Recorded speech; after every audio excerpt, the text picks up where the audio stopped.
Hello all, Jeff here with a new video back on Forza Motorsport 7 to try out the cosmetic homologated hopper that's going to be in the game for the next 1.5 weeks, which is GT Racing Reborn. You know, those IMSA cars from the 70s and 80s. Let's check them out. First race at Circuit of the Americas West Route. The short circuit V8 supercars used in 2013. As you can see, I'm using the number 2 Zaxpeed Ford Capri. I've tried to give it as much power as possible, and I've given it the race turbo, which means a lot of lag. And at turn 1, smoke everywhere. Of course, people trying to make as much contact as possible. I start up like down the back of the grid. I'm in 9th, so I've made a couple of positions already, and yet still smoke all over the place. Of course, everyone's going to cut these corners because race regulations isn't here yet. We have to wait a week for that. Anyway, there's one guy that's decided to take the Grand Prix circuit and realises wrong layout. Anyway, so in 7th place now, so trying to keep this thing on the track is very tricky, especially when you've got full turbo boost. And as you can see, the RX-7 in front has just gone for the big dive bomb, and so is this Porsche. Look at that, bang! Just barges through the Nissan Skyline, and he's got 6th place. And his gamer tag is Wankle. Shouldn't he be driving an RX-7? Wankle rotary. Anyway, here we go. So, in 7th place, yep, I've got the Skyline behind me. He gives me a bit of a tap, and I've just lost all sorts of control. That's sim steering for you. But yeah, it's I'm down to 11th now. So here we go. End of lap 1, got a Ferrari BBLM and a Nissan Skyline.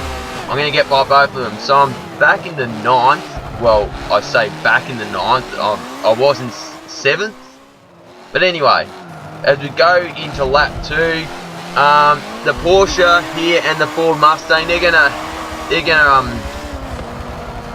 have a bit of a dispute here. So the Mustang's in front in 7th place, the Porsche right up behind him in 8th place, and I'm just going to watch him and see what happens.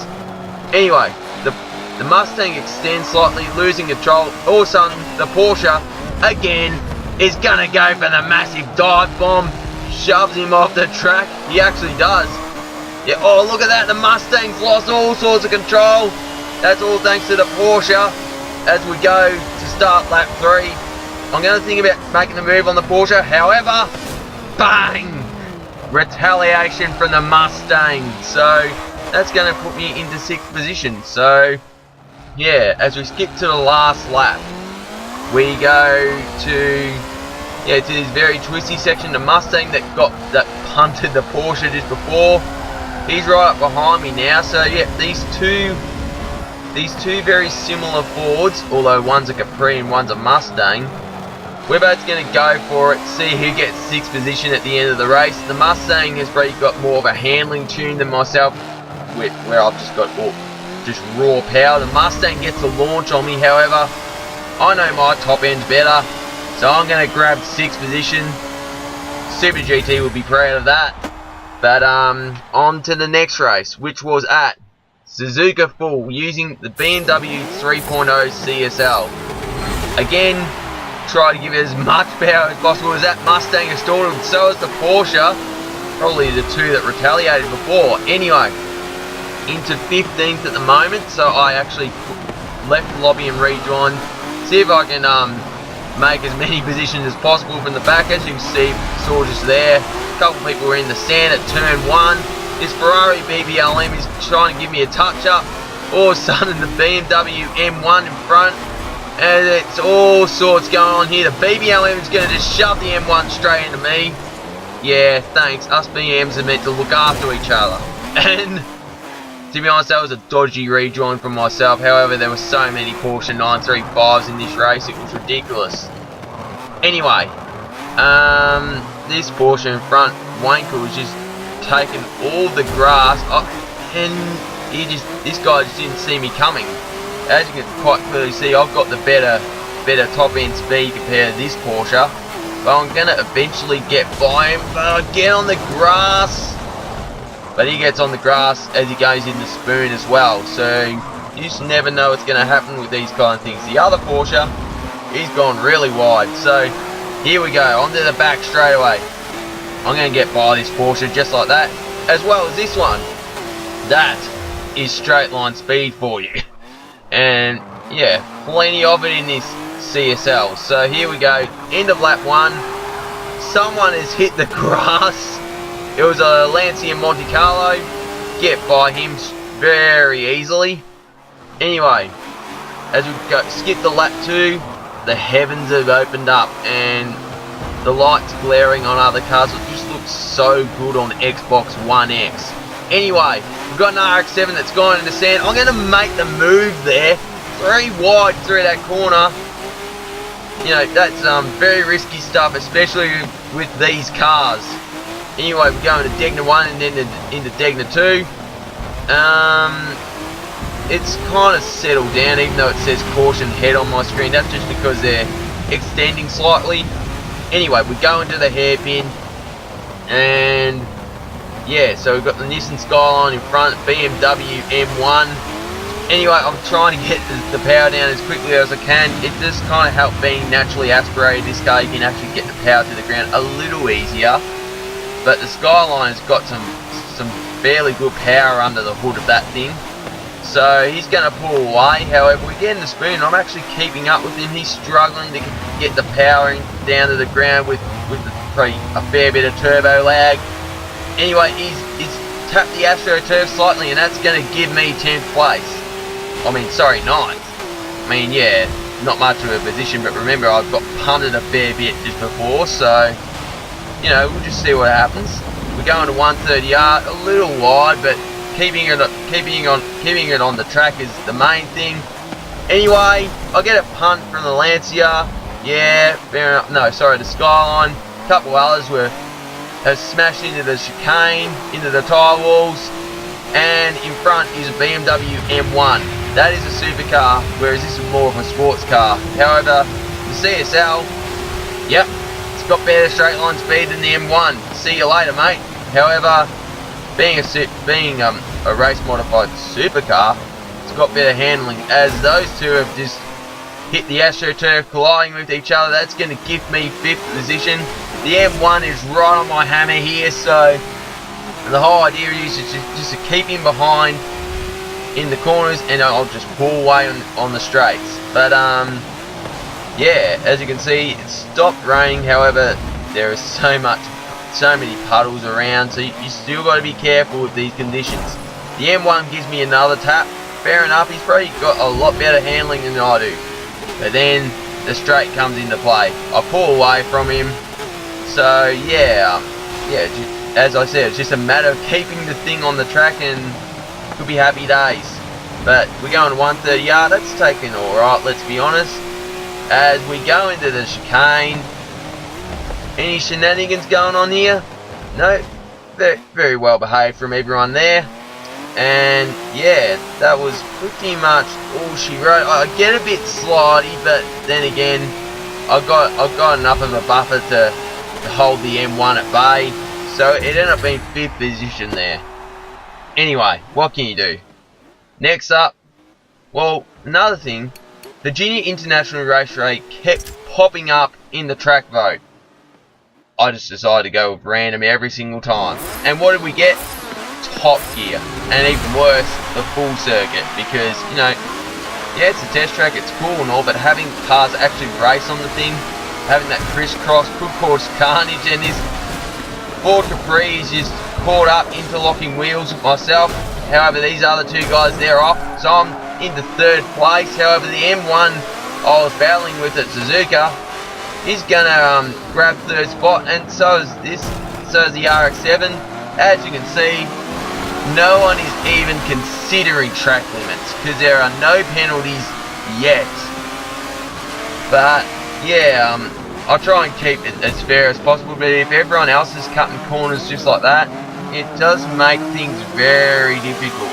Yeah, you know, it's hard in that sense. Obviously, no one's going to get a clean lap here because everyone is cutting corners.